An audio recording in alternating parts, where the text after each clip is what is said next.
Jumping salad. Jumping salad daw pero hindi na siya tumatalon-talon. Nilagyan niya na ng sibuyas at saka mangga. Ano pang halo niyan, te? Asin, betsin, suka. Asin, betsin, suka. Sili. Saka sili. Saan nyo ito hinuli?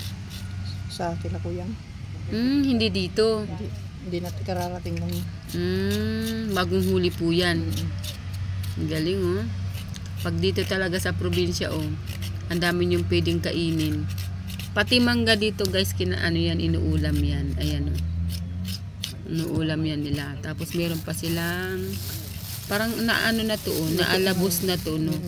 Luto na siya na hipon, no. Yan ang ating jumping salad. Ayan, meron nagpapa-reaper doon, guys, oh. Panahon na po ng anihan ngayon dito sa Nueva Ecija. So, nandito tayo muli sa bukid. Yan, guys, bili na kayo bagong ani. Sitaw na turo. Magkano po isang ganito? 25, oh, di ba? May nakagayat pa, oh. Yan, mga Ayan, oh. liliit.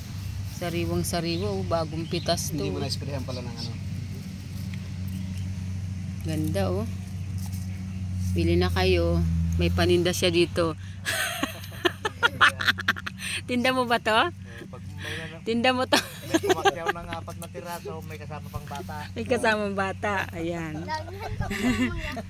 Kami ng mga nag-aani dito, oh. Ayan, puro palay na dito.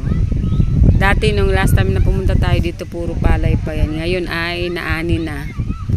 At ito naman yung mga kalabasan ni Kuya Berting. Ayan, bagong dilig ata to kasi basa yung lupa. Ganyan kasimple ang buhay dito sa bukid. Diba? Ang sarap ng hangin. Yummy, yummy. Ayan, oh, tingnan nyo naman ang puno.